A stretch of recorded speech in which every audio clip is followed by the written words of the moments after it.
Psceasyvibes വൈബ്സിന്റെ പുതിയൊരു വീഡിയോയിലേക്ക് എല്ലാവർക്കും സ്വാഗതം. It's me Faisal. എന്തൊക്കെ എല്ലാവരും വിശേഷങ്ങൾ അല്ലെ? നല്ല വിശേഷമാണ് നടന്നുകൊണ്ടിരിക്കുന്നത് അല്ലെ? കേറ്ററ്റിന്റെ ഹോൾ ടിക്കറ്റ് വന്നു. ആ ഒരു ടെൻഷനിലാണ് എല്ലാവരും ഇരിക്കുന്നത് എനിക്ക് മനസ്സിലായി. കാരണം ഒരുപാട് പേരുടെ കമന്റ്സ് നമ്മുടെ വീഡിയോക്ക് താഴെ വരുന്നുണ്ട്, അതുപോലെ തന്നെ വാട്സപ്പിലും വരുന്നുണ്ട്. ടെൻഷൻ ആകുന്നു സർ, പഠിച്ചത് കിട്ടുന്നില്ല, പഠിച്ച് കഴിഞ്ഞിട്ടില്ല, കോൺഫിഡൻസ് പോകുന്നു എന്നൊക്കെ പറഞ്ഞുകൊണ്ട്. അപ്പോ ഈ ഒരു സാഹചര്യത്തിൽ നിങ്ങളുടെ ടെൻഷനൊക്കെ മാറ്റി ആത്മവിശ്വാസത്തോടു കൂടി എക്സാം എഴുതുവാനുള്ള ചെറിയ ചെറിയ ടിപ്സ് ആണ് ഒരു മോട്ടിവേഷൻ ക്ലാസ്സിലൂടെ ഇന്ന് ഞാൻ നിങ്ങൾക്ക് ഷെയർ ചെയ്യുന്നത്. അപ്പോൾ നമുക്ക് വേഗം തന്നെ വീഡിയോയിലേക്ക് പോകാം. നിങ്ങൾ ടെൻഷനൊക്കെ മാറ്റിയെടുക്കാം. വീഡിയോയിലേക്ക് പോകുന്നതിന് മുമ്പ് മറ്റൊരു സന്തോഷം നിങ്ങളെ അറിയിക്കുകയാണ്. നിങ്ങൾ എല്ലാവരും അറിഞ്ഞിട്ടുണ്ടാകും, ഒരുപാട് പേര് അഭിനന്ദനങ്ങൾ അറിയിച്ചു. നമ്മുടെ ചാനൽ 50K ആയിരിക്കുകയാണ്. 50K കുടുംബാംഗങ്ങൾ നമ്മുടെ Psceasyvibes ആയിരിക്കുകയാണ്. ഒരുപാട് സന്തോഷം, ദൈവത്തിന് സ്തുതി. കാരണം ഇത്രത്തോളം നിങ്ങൾ സപ്പോർട്ടും സ്നേഹവും ഉണ്ടാവുമെന്ന് ഒരിക്കലും ഞാൻ പ്രതീക്ഷിച്ചിട്ടേ ഇല്ല. അപ്പോൾ പോസ്റ്റർ നമ്മൾ ഇട്ടിരുന്നെങ്കിലും നേരിട്ട് വന്ന് ആ ഒരു സന്തോഷവും നന്ദിയും അറിയിക്കാൻ ഇതുവരെ എനിക്ക് സാധിച്ചിട്ടില്ല. അതിൻ്റെ ഇടയിൽ ക്ലാസ്സുകളൊക്കെ നമ്മൾ ഇട്ടു, വോയിസ് ഓവർ ആയിട്ട് ക്ലാസ്സുകൾ ഇട്ടിട്ടുണ്ട്. പക്ഷേ നേരിട്ട് ഇങ്ങനെ ഫേസ് ടു ഫേസ് ആയിട്ട് നിങ്ങൾക്ക് കാണാലോ, എനിക്ക് കണ്ടില്ലെങ്കിലും. അപ്പൊ നേരിട്ട് വന്ന് നിങ്ങളോട് അങ്ങനെ ആ ഒരു സന്തോഷം അറിയിക്കാൻ സാധിച്ചിട്ടില്ല. അപ്പൊ ഇപ്പോൾ ആ സന്തോഷം അറിയിക്കുകയാണ്. തീർച്ചയായും ഈ വളർച്ചയ്ക്ക് പിന്നിൽ നിങ്ങൾ തന്നെയാണ് പ്രധാനമായിട്ടുള്ള കാരണം. നിങ്ങൾ തരുന്ന ഒരു സപ്പോർട്ട്, നിങ്ങൾ തരുന്ന ഒരു സ്നേഹം, നിങ്ങൾ തരുന്ന ഒരു ഊർജം, അതാണ് നമുക്ക് വീണ്ടും ക്ലാസ്സുകൾ ചെയ്യാനുള്ള ഒരു എനർജി എന്ന് പറയുന്നത്. മാക്സിമം നിങ്ങളുടെ കമന്റ്സിനൊക്കെ റിപ്ലൈ ചെയ്യാറുണ്ട്. ഏതെങ്കിലുമൊക്കെ വിട്ടുപോയിട്ട് നിങ്ങൾ ക്ഷമിക്കാം. അപ്പോൾ ഈ ഒരു സ്നേഹവും സപ്പോർട്ടും തുടർന്നും ഉണ്ടാകുമെന്ന് ഞാൻ പ്രതീക്ഷിക്കുകയാണ്. അപ്പോൾ ഇനി നമുക്ക് നമ്മുടെ വിഷയത്തിലേക്ക് വരാം. അപ്പോൾ ഹോൾ ടിക്കറ്റ് വന്നത് മുതൽ നമുക്ക് ഭയങ്കര ടെൻഷനാണ്. ഇന്നലെ ഹോൾ ടിക്കറ്റ് വരാത്തതിന്റെ ടെൻഷൻ ആയിരുന്നു. ഇന്നിപ്പോൾ ഹോൾ ടിക്കറ്റ് വന്നപ്പോൾ ഭയങ്കര ടെൻഷൻ. ഇതിന് പ്രധാനപ്പെട്ട കാരണം എന്ന് പറഞ്ഞിട്ടുണ്ടെങ്കിൽ സർ, പഠിച്ചതൊക്കെ മറന്നു പോകുന്നു, കിട്ടുന്നില്ല എന്നുള്ളതാണ്. രണ്ടാമത്തത് പഠിച്ചത് തീർന്നിട്ടില്ല എന്നുള്ളതാണ്. അപ്പോൾ ഇവിടെ നിങ്ങൾ ശ്രദ്ധിക്കേണ്ട ഒരു കാര്യം, എല്ലാത്തിനും ഒരു നെഗറ്റീവ് മൈൻഡോട് കൂടിയായിരിക്കും ഈ ഒരു സാഹചര്യത്തിൽ നിങ്ങൾ കാണുന്നത്. പഠിച്ചിട്ട് കിട്ടുന്നില്ല, അതൊരു നെഗറ്റീവ് തോട്ടാണല്ലോ. സിലബസ് കവർ ചെയ്തിട്ടില്ല, അതൊരു നെഗറ്റീവ് തോട്ടാണല്ലോ. മറ്റുള്ളവരെല്ലാത്തിനും ആൻസർ പറയുന്നത് എനിക്ക് പറയാൻ പറ്റുന്നില്ല, ഒരു നെഗറ്റീവ് തോട്ടാണല്ലോ. ഇങ്ങനെ നെഗറ്റീവ് തോട്ട്സുകളാണ് ഈ ഒരു സമയത്ത് നിങ്ങൾ നിറയ്ക്കുന്നത് എങ്കിൽ തീർച്ചയായും പഠിച്ച ഭാഗങ്ങൾ പോലും നിങ്ങൾ മറന്നുപോകും, ഉറപ്പാണ് കാര്യം. അപ്പൊ എന്താ വേണ്ടത്? ഈ നെഗറ്റീവ് തോട്ട്സിനെ ഒന്ന് പോസിറ്റീവ് തോട്ട്സ് ആക്കി നിങ്ങൾ മാറ്റിയെടുക്കാൻ ശ്രമിക്കണം. എനിക്കൊന്നും കിട്ടുന്നില്ല, ഞാൻ മറന്നു പോകുന്നു എന്ന് പറയുന്ന ഒരു ചിന്താഗതി ഉണ്ടല്ലോ, അത് മാറ്റി കുഴപ്പമില്ല, എനിക്ക് കിട്ടുന്നുണ്ട്, ചിലതൊക്കെ കിട്ടുന്നില്ല പക്ഷേ കൂടുതലും കിട്ടുന്നുണ്ട് എന്ന് മനസ്സിനൊന്ന് പറഞ്ഞു പഠിപ്പിക്കുക. അതാണ് ആദ്യം നിങ്ങൾക്ക് വേണ്ടത്. ചിലതൊക്കെ നമ്മൾ മറന്നു പോകും, കാരണം കുറെ പഠിക്കുമ്പോൾ ചിലതൊക്കെ മറന്നു പോകും, സ്വാഭാവികമാണ്. അപ്പൊ ആദ്യം ആത്മവിശ്വാസം ഉണ്ടാക്കിയെടുക്കാനുള്ള ഒരു കാര്യമാണ് ഞാൻ പറയുന്നത്. ആ ഒരു പോസിറ്റീവ് തോട്ട്സ് നിങ്ങൾ കൊണ്ടുവരിക. കുറച്ചൊക്കെ മറന്നു പോകുന്നുണ്ട് എങ്കിലും കുറെയൊക്കെ എനിക്ക് ഓർത്ത് വെക്കാൻ പറ്റുന്നുണ്ടല്ലോ എന്നുള്ളൊരു ആത്മവിശ്വാസം കൊണ്ടുവരാം. ഓക്കെ, അപ്പോ നെഗറ്റീവിനെ പോസിറ്റീവ് ആക്കുക. അതേപോലെ തന്നെ മറ്റുള്ളവർ കുറെ ആൻസർ പറയുന്നുണ്ടല്ലോ, എനിക്കൊന്നും ആൻസർ പറയാൻ പറ്റുന്നില്ലല്ലോ എന്നൊരു തോട്ട്സ് വരുമ്പോൾ, മറ്റുള്ളവർ പറയുന്നുണ്ട് എങ്കിലും എനിക്കും പറയാൻ പറ്റുന്ന ആൻസർ ഉണ്ട്. അപ്പോൾ നിങ്ങൾക്ക് ഇത്രയും നിങ്ങൾ നന്നായിട്ട് പഠിച്ചിട്ടുള്ള ആളുകളാണെങ്കിൽ കുറച്ചെങ്കിലും ആൻസർ ചെയ്യാൻ നിങ്ങൾക്ക് സാധിക്കുന്നില്ലേ? ആ ഒരു തോട്ട്സിനെ പോസിറ്റീവ് ആക്കി നിങ്ങൾ മാറ്റുക. കുറച്ചൊക്കെ എനിക്ക് ആൻസർ ചെയ്യാൻ പറ്റുന്നുണ്ടല്ലോ എന്നൊരു ആത്മവിശ്വാസം നിങ്ങളുടെ മൈൻഡിലേക്ക് കൊണ്ടുവരിക. പിന്നെ സിലബസ് തീർത്തില്ല, ഈ സിലബസ് ശരിക്കും തീർക്കാത്ത ആളുകളുണ്ടാവും, പക്ഷെ ഏറെക്കുറെ കവർ ചെയ്തിട്ടുള്ള ആളുകളുണ്ടാവും. ഇതിന്റെ ഒരു പ്രശ്നം എന്ന് പറഞ്ഞിട്ടുണ്ടെങ്കിൽ അവിടെ നിന്ന് പറഞ്ഞൊക്കെ ഓരോ ഭാഗവും ക്വസ്റ്റ്യൻ പേപ്പറൊക്കെ എടുത്തിട്ട് ഇത് കണ്ടില്ല, അത് കണ്ടില്ല എന്നൊക്കെ പറഞ്ഞ് ഭയങ്കര ടെൻഷൻ ആവും. അപ്പൊ അതാണ് കൂടുതലും സിലബസ് തീർന്നില്ല എന്നൊക്കെ ഒരു തോന്നൽ, പഠിച്ച് തീർന്നിട്ടില്ല എന്നൊരു തോന്നൽ വരുന്നത്. നിങ്ങൾ മനസ്സിലാക്കുക, ഇത്രയും ഞാൻ പഠിച്ചിരുന്നില്ല, ആ പഠിച്ചതിനെ എങ്ങനെയൊക്കെ നന്നാക്കാൻ ശ്രമിക്കാം എന്നുള്ളൊരു പോസിറ്റീവ് തോട്ട് നിങ്ങൾ കൊണ്ടുവരാം. ചുരുക്കി പറഞ്ഞാൽ ഈ ഒരു അവസാന നിമിഷത്തിൽ നെഗറ്റീവ് തോട്ട്സ് അല്ല നിങ്ങൾക്ക് വേണ്ടത്. പോസിറ്റീവ് തോട്ട്സ് കൊണ്ടുവന്നു കഴിഞ്ഞാൽ നിങ്ങളുടെ സെൽഫ് കോൺഫിഡൻസ് കൂടും. സെൽഫ് കോൺഫിഡൻസ് കൂടി കഴിഞ്ഞിട്ടുണ്ടെങ്കിൽ നന്നായിട്ട് എക്സാം എഴുതാൻ സാധിക്കും. നെഗറ്റീവ് തോട്ട്സ് ആണ് നിങ്ങൾ കൊണ്ടുവരുന്നതെങ്കിൽ സെൽഫ് കോൺഫിഡൻസ് കുറയും. സെൽഫ് കോൺഫിഡൻസ് കുറഞ്ഞിട്ടുണ്ടെങ്കിൽ നിങ്ങൾക്ക് പഠിച്ച ഭാഗങ്ങൾ പോലും മറന്നു പോകും. ഈ ഒരു ലെവലിലേക്കാണ് നിങ്ങളുടെ മൈൻഡിനെ ആദ്യം കൊണ്ടുവരേണ്ടത്. അതാണ് എനിക്ക് ആദ്യം നിങ്ങളോട് പറയാനുള്ളത്. പിന്നെ വളരെ കുറഞ്ഞ ദിവസങ്ങളാണ് നമുക്ക് മുമ്പിലുള്ളത്. ഇനി നമുക്ക് എന്ത് ചെയ്യാൻ സാധിക്കും? അത് ഏറ്റവും ആദ്യമായി നമുക്ക് എന്തായാലും കേട്ടിട്ട് നേടിയേ പറ്റൂ എന്ന് അതിയായിട്ട് ആഗ്രഹിക്കുന്ന ആളുകളാണെങ്കിൽ, കുറെ ദിവസങ്ങളായിട്ട് പഠിച്ച് അതിന് പുറകെ നടക്കുന്നവരുണ്ടാകും, അല്ലാണ്ട് ഇപ്പൊ ഈ അടുത്ത് തുടങ്ങിയിട്ടുള്ള ആളുകളുണ്ടാവും. അപ്പൊ ആരായിരുന്നാലും ശരി, നിങ്ങൾ ചെയ്യേണ്ടത് ഏറ്റവും പ്രധാനപ്പെട്ട ഒരു കാര്യമാണ് ആവർത്തന പഠനം എന്നുള്ളത്. നേരത്തെ പറഞ്ഞ മറവി സംഭവിക്കുന്നത് ഒക്കെ ഈ ആവർത്തന പഠനം ഇല്ലാത്തത് കൊണ്ടാണ്. അപ്പോൾ നിങ്ങൾ ഒരു ഭാഗം നിങ്ങൾ പഠിച്ചു കഴിഞ്ഞു എന്ന് വിചാരിക്കാം, അല്ലെങ്കിൽ സിലബസിന്റെ കുറച്ച് ഭാഗങ്ങൾ കവർ ചെയ്തു എന്ന് വിചാരിക്കാം.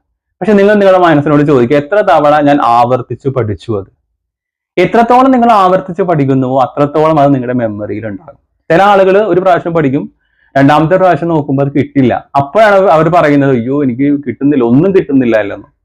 പക്ഷെ രണ്ടാം തവണ പഠിക്കുമ്പോൾ ആദ്യ തവണയിൽ നിന്ന് കുറച്ച് ഭാഗങ്ങൾ കിട്ടിയെന്ന് വിചാരിക്കുക. മൂന്നാം തവണയും നിങ്ങൾ ആവർത്തിച്ച് പഠിക്കുക, അപ്പൊ കുറച്ചും കൂടി ഭാഗങ്ങൾ കിട്ടും. നാലാം തവണയും ആവർത്തിച്ച് പഠിക്കുക, കുറച്ചുകൂടി ഭാഗങ്ങൾ കിട്ടും.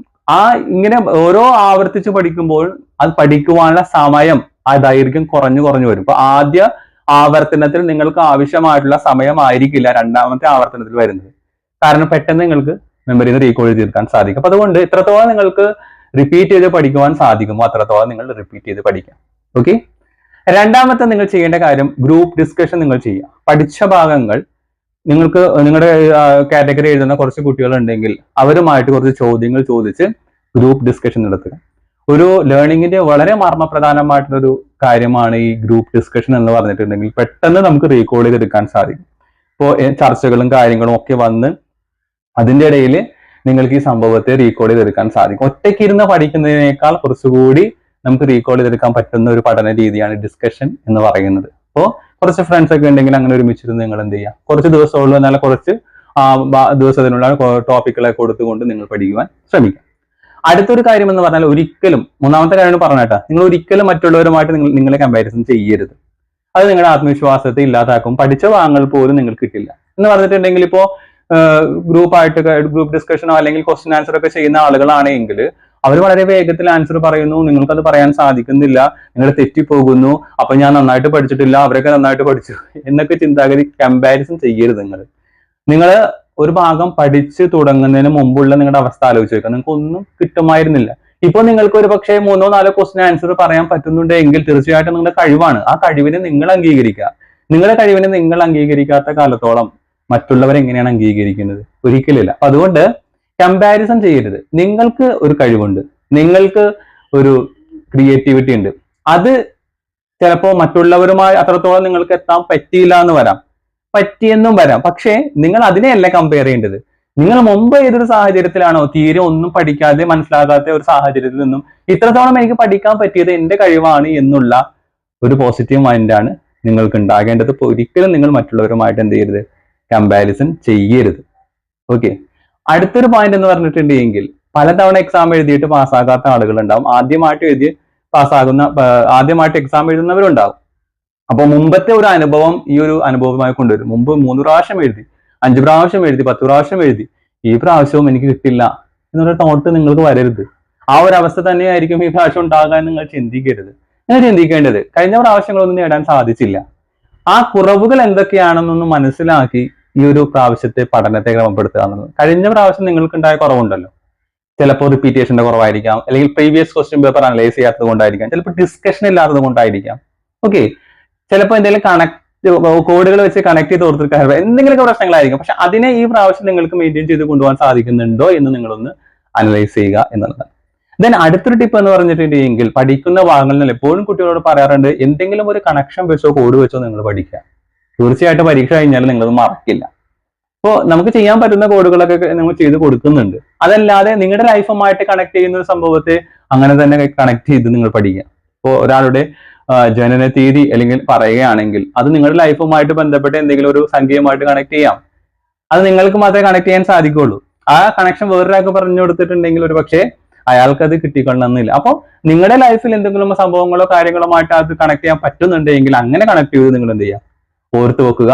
അങ്ങനെ ഒരു കണക്ഷൻ, ഒരു കോഡ് ഉണ്ടായി കഴിഞ്ഞാൽ ഉറപ്പായിട്ടും പരീക്ഷ കഴിഞ്ഞാൽ നിങ്ങൾ മറക്കില്ല. പിന്നെ മറക്കാൻ വേണ്ടി നിങ്ങൾ വേറെ പഠിക്കേണ്ടതായിട്ട് വരും. ഓക്കെ. ദെൻ അടുത്തൊരു കാര്യം എന്ന് പറഞ്ഞിട്ടുണ്ടെങ്കിൽ പ്രീവിയസ് ക്വസ്റ്റ്യൻ പേപ്പർ അനലൈസ് ചെയ്യുക. പ്രീവിയസ് ക്വസ്റ്റ്യൻ പേപ്പർ അനലൈസ് ചെയ്യുമ്പോൾ അത് പഴയ ക്വസ്റ്റ്യൻ മെത്തേഡ് നിങ്ങൾക്ക് മനസ്സിലാക്കാൻ സാധിക്കും, എത്രത്തോളം നിങ്ങൾക്ക് പഠിച്ചിട്ടുണ്ടെന്ന് അനലൈസ് ചെയ്യാൻ സാധിക്കും. പക്ഷെ ഒരിക്കലും പ്രീവിയസ് ക്വസ്റ്റ്യൻ പേപ്പർ നോക്കുമ്പോൾ പഠിച്ച ആളുകൾ ചില 1-2 ക്വസ്റ്റ്യൻസ് ഒന്നും കിട്ടിയില്ല എന്നുണ്ടെങ്കിൽ അപ്പൊ തന്നെ നിരാശരാകുന്ന ഒരു അവസ്ഥ വരരുത്.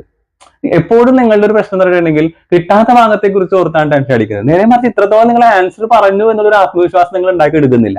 അതാണ് പലപ്പോഴും പറ്റുന്നത്. ഒരിക്കലും അങ്ങനെ ചെയ്യരുത്. ഏതെങ്കിലും ക്വസ്റ്റ്യൻ കിട്ടിയില്ല എങ്കിൽ അതിൽ നിരാശപ്പെട്ടു പോകരുത്. ഞാൻ ഇത്രത്തോളം ബാക്കിയുള്ളതൊക്കെ പറഞ്ഞല്ലോ എന്നുള്ള ആത്മവിശ്വാസത്തെയാണ് നിങ്ങൾ കൊണ്ടുവരേണ്ടത്. ഓക്കെ. പിന്നെ നിങ്ങൾ ചെയ്യേണ്ടത് റിപ്പീറ്റേഷൻ കാര്യങ്ങളൊക്കെ കഴിഞ്ഞിട്ടും ഏതെങ്കിലുമൊക്കെ പ്രധാനപ്പെട്ട ഭാഗങ്ങൾ വിട്ടുപോയിട്ടുണ്ട് എങ്കിൽ അതൊന്ന് നോട്ട് ചെയ്ത് വെച്ച് ബാക്കിയുള്ള ദിവസങ്ങൾ അതിനെ ഉപയോഗപ്പെടുത്തി പഠിക്കുവാൻ ശ്രമിക്കുക. ഓക്കെ. ഒരു കാര്യം നിങ്ങൾ ഓർക്കുക, ഇത് നിങ്ങളുടെ സ്വപ്നത്തിന്റെ, നിങ്ങളുടെ ലക്ഷ്യത്തിന്റെ ആദ്യ പടിയാണ്. നിങ്ങൾക്കൊരു ഗവൺമെന്റ് ടീച്ചർ ആകണം. ആ സർക്കാർ ജോലി എന്ന സ്വപ്നത്തിലേക്ക് എത്തുവാനുള്ള ആദ്യപടി, ഫസ്റ്റ് സ്റ്റെപ്പാണിത്. നിങ്ങളാണ് ഈ സ്റ്റെപ്പ് കയറേണ്ടത്. ഒരുപാട് പ്രതിസന്ധികൾ നിങ്ങളുടെ കുടുംബത്തിൽ ഉണ്ടാകും, ഒരുപാട് സാഹചര്യങ്ങൾ നിങ്ങൾക്ക് തരണം ചെയ്യേണ്ടതുണ്ടാകും. പക്ഷേ ആ സാഹചര്യങ്ങളെ ഒക്കെ തരണം ചെയ്ത് അഡ്ജസ്റ്റ് ചെയ്ത് നിങ്ങൾ മാറി നിന്ന് ഈ ഒരു ലക്ഷ്യത്തിന് വേണ്ടി സഞ്ചരിക്കുമ്പോൾ അവിടെ സാക്ഷാത്കരിക്കപ്പെടുന്നത് നിങ്ങളുടെ സ്വപ്നമാണ്. നമുക്കുണ്ടാകുന്ന ഒരു സെൽഫ് കോൺഫിഡൻസ് ഉണ്ടല്ലോ, നമുക്കുണ്ടാകുന്ന ഒരു സെൽഫ് എസ്റ്റീം ഉണ്ടല്ലോ, സെൽഫ് റെസ്പെക്ട് എന്നുണ്ടല്ലോ, ഭയങ്കര സന്തോഷമായിരിക്കും. നമ്മൾ ആഗ്രഹിച്ച ഒരു നാട്ടിലേക്ക് എത്തിച്ചേരാൻ പറയുന്നത് ഭയങ്കര ഒരു സന്തോഷം കിട്ടുന്ന ഒരു കാര്യമാണ്. പ്രത്യേകിച്ച് ടീച്ചിങ് പ്രൊഫഷൻ എന്നൊക്കെ പറഞ്ഞിട്ടുണ്ടെങ്കിൽ നമുക്കൊരു ജോബ് എന്നതിനേക്കാൾ അപ്പുറം തന്നെ, എന്നതിനേക്കാൾ ഉപരി ഒരു മാനസികമായിട്ട് ഒരുപാട് സന്തോഷങ്ങളുണ്ട്.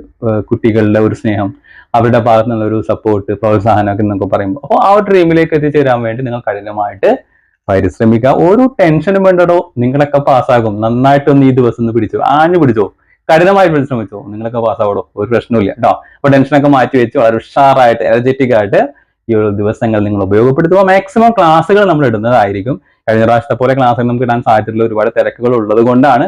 എന്നിരുന്നാലും നിങ്ങൾക്ക് വേണ്ടി വരുന്ന ദിവസങ്ങളിൽ ക്ലാസ്സുകൾ ഇടുന്നതായിരിക്കും. അതൊക്കെ കണ്ട് നോട്ട്സ് ഒക്കെ എഴുതി നിങ്ങളുടെ സപ്പോർട്ട്, സ്നേഹം അറിയിക്കാൻ മറക്കരുത്. അപ്പോൾ ഇതായിരുന്നു ഇന്നത്തെ വീഡിയോ. നിങ്ങൾക്ക് യൂസ്ഫുൾ ആയെന്ന് വിചാരിക്കുകയാണ്.